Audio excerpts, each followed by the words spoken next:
एक छोटे से गांव में अर्जुन नाम का लड़का रहता था।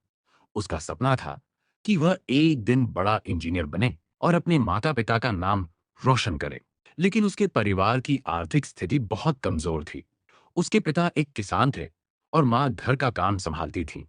अर्जुन पढ़ाई में अच्छा था, लेकिन उसके सामने कई चुनौतियां थीं। कभी किताबों की कमी होती, कभी बिजली चली जाती, तो कभी उसे खेतों में पिता की मदद करनी पड़ती। उसके कई दोस्त शहर के अच्छे स्कूलों में पढ़ते थे, जबकि अर्जुन के पास उतनी सुविधाएं नहीं थीं।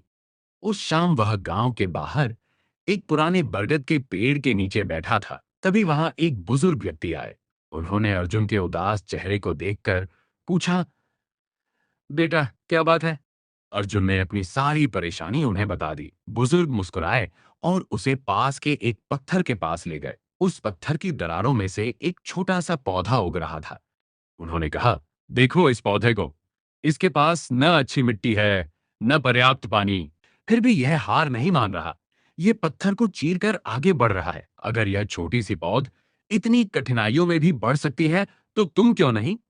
अर्जुन कुछ देर तक उस पौधे को देखता रहा। उसे एहसास हुआ कि समस्याएं उसकी कमजोरी नहीं, बल्कि उसकी परीक्षा है। उसी क्षण उसने तय किया कि वह हार नहीं मानेगा।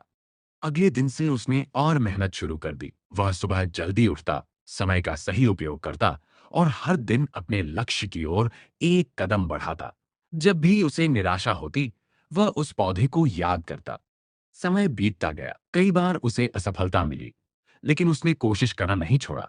आखिरकार उसकी मेहनत रंग लाई। उसने इंजीनियरिंग की प्रवेश परीक्षा अच्छे अंकों से पास कर ली। पूरे गांव में खुशी की लहर दौड़ गई। उसके माता पिता की आंखों में गर्व के आंसू थे। सफलता मिलने के बाद एक समारोह में अर्जुन ने कहा, मेरी सफलता का राज प्रतिभा नहीं, बल्कि लगातार प्रयास है। जीवन में मुश्किलें आएंगी, असफलताएं भी मिलेंगी, लेकिन जो व्यक्ति हार नहीं मानता, उससे सफलता एक दिन जरूर मिलती है। उसकी बात सुनकर सभी लोग प्रेरित हुए। सीख, परिस्थितियां चाहे कितनी भी कठिन क्यों ना हो, अगर हम धैर्य, मेहनत और विश्वास के साथ आगे बढ़ते रहें, तो सफलता अवश्य मिलती है। हार मानना सबसे बड़ी असफलता है, जबकि प्रयास करते रहना ही जीत की पहली सीढ़ी है।